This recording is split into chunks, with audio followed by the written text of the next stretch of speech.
Bismillahirrahmanirrahim. Today we are going to discuss plasma cell neoplasm and related disorders.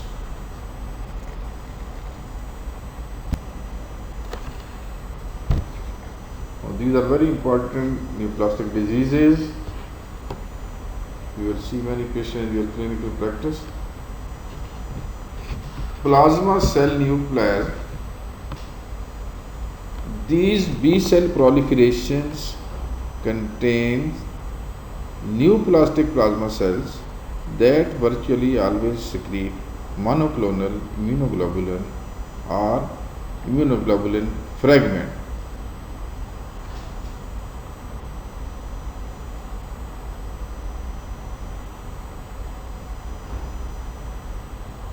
Another feature, neoplastic plasma cells often synthesize excess light chains or heavy chains along with complete immunoglobulins.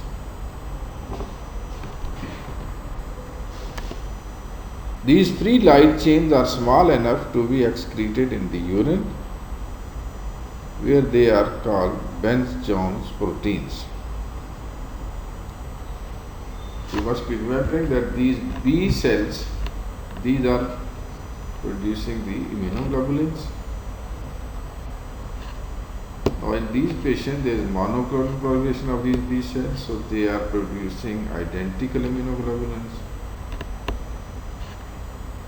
and these are producing some excessive amounts of light or heavy chains. So due to these we have different clinical problems. We will be discussing these. These are different types of plasma cell dyscrasias, plasma cell neoplasm, plasma cell disorders, plasma cell dyscrasia. These are different names for these clinical entities. The most important of these, this is the multiple myeloma or plasma cell myeloma. We can see many patients in clinical practice. Plasmacytoma, this is also, we can say, a different type of multiple myeloma, maybe in some soft tissue only. Smoldering myeloma, same multiple myeloma without symptom. So we will be discussing this in detail. Multiple myeloma, this is the most important clinical entity among these plasma cell dyscrasias. Waldenström macroglobulinemia, heavy chain disease, amyloidosis, monoclonal gammopathy of undetermined significance. Although these are also related to plasma cell dyscrasias, but these have some very minor symptoms or different conditions.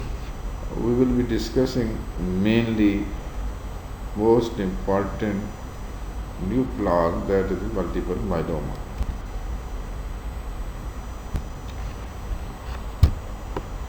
Now what is multiple myeloma? Clonal B cell malignancy. This means there is some transformation in B lymphocytes, and then there is clonal proliferation. So this clonal proliferation will result in production of identical B lymphocytes. So these will be producing the identical immunoglobulins.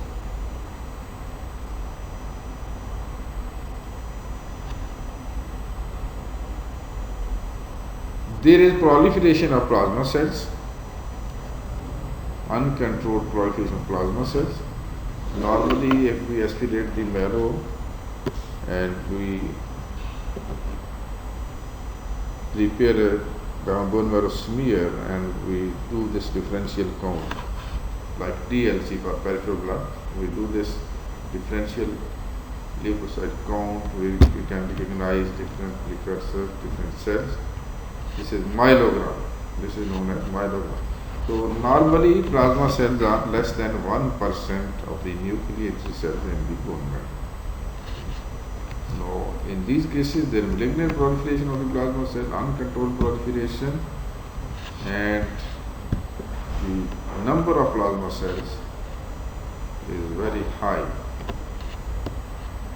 So these plasma cells will secrete monoclonal immunoglobulins because these are malignant, identical.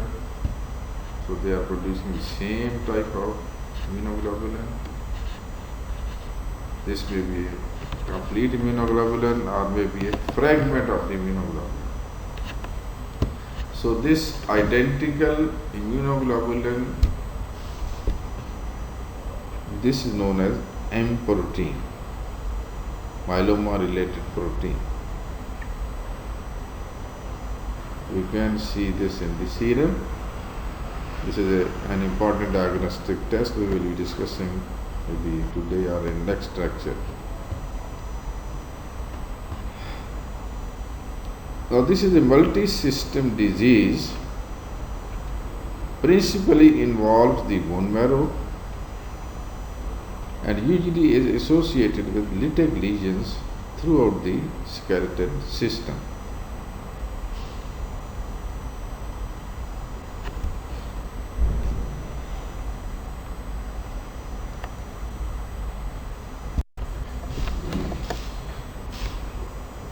Bismillahirrahmanirrahim. Today we are going to discuss plasma cell neoplasm and related disorders.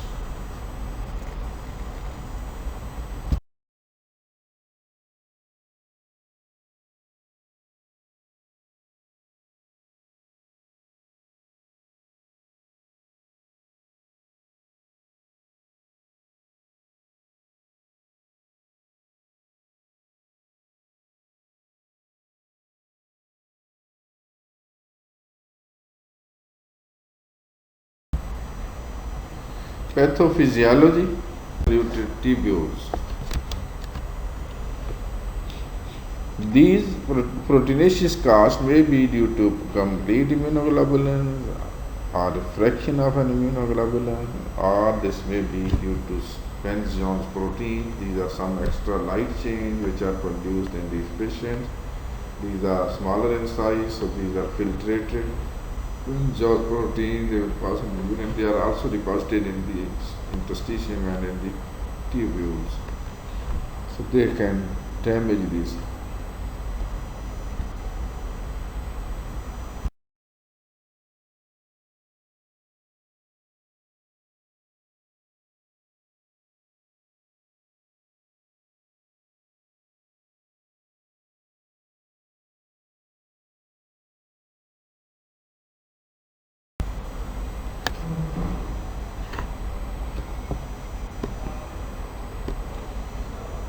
Factors produced by neoplastic plasma cells mediate bone destruction. This is the major pathologic feature of the multiple myeloma. We have discussed there is increased activity of the osteoclast and osteoblast activity is inhibited. M1P1 alpha, this is high, or then NF-κB ligand, rank ligand, this is known as like ligand, secreted by the bone marrow stroma cells. So again the activity of this is increased. This will result in increased activity of the osteoclast.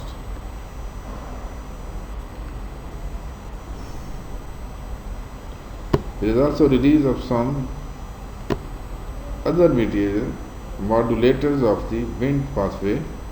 These are potent inhibitors of osteoblast function. So, in summary, the osteoclast activity is increased and the activity of the osteoblast is decreased or suppressed.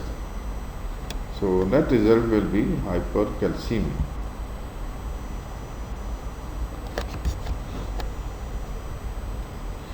These are some factors or maybe some genetic changes. You can see this FGFR3, fibroblast growth factor receptor 3, on chromosome 4, P16, cyclin D1, the cell cycle regulatory gene on chromosome 11, Q13, cyclin D3, chromosome 6, P21. You can observe on hyperdiploidy,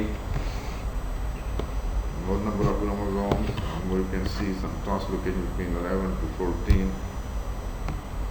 So, not necessary to memorize these things, but if you can, okay, you can see this.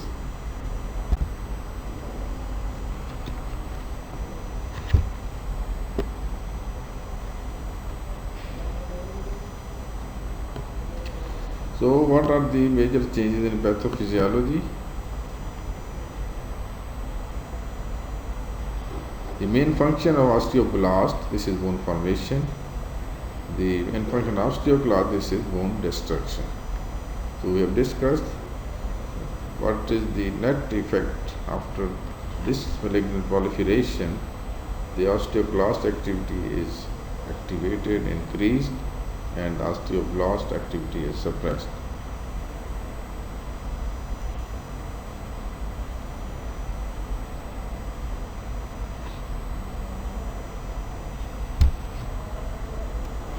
This is the major change.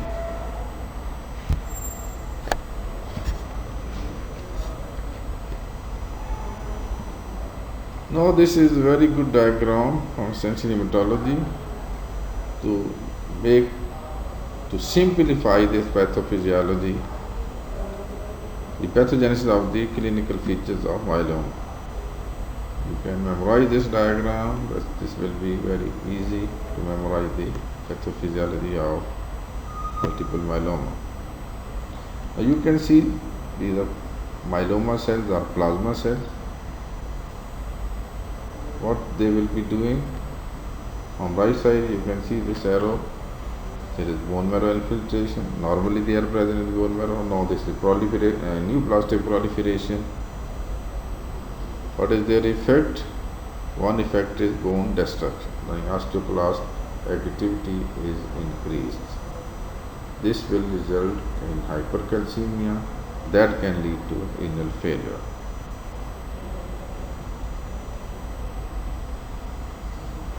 Now when there is bone marrow infiltration by the neoplastic cells, one effect may be suppression of the normal erythropoiesis, so this can result in anemia.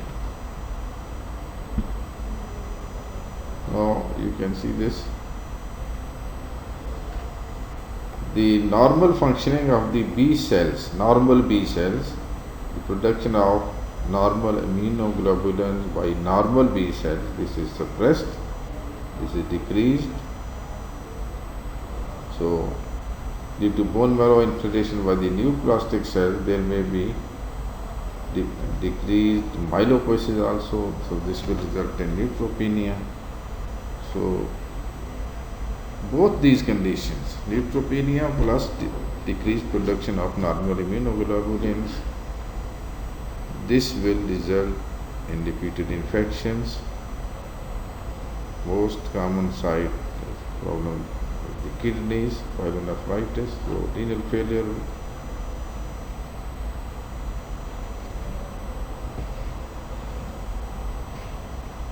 Now another feature, another pathophysiology, there is production of M component, monoclonal protein, identical neoplastic plasma cells.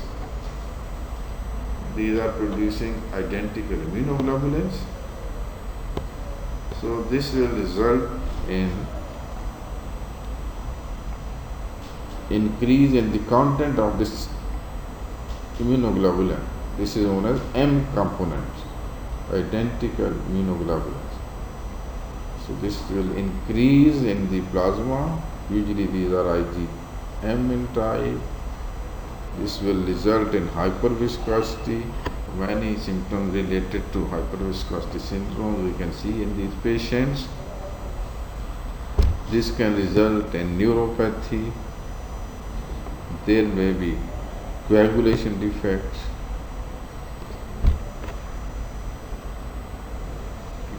normal function of the platelets is disturbed, so we can see coagulation defects, or there may be a prothrombotic tendency due to this hyperviscosity.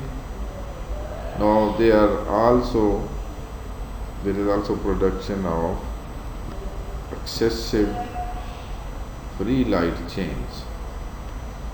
These are produced by the neoplastic plasma cells. Normally, when the polyclonal proliferation is there, we can see lambda and kappa and lambda light chain. Both are types. But in these patients, because this is neoplastic proliferation, so we will see mostly only one type of light chain, maybe kappa or lambda. So these are smaller in size. These can be deposited in the different tissues, especially in the kidneys. So this can result in a deposition of amyloid. So by this diagram, you can memorize the pathogenesis of the multiple myeloma in very easier way. So I will request to draw this diagram in your answer sheets and your exam, and you can give this reference taken from Essential Hematology of Brain.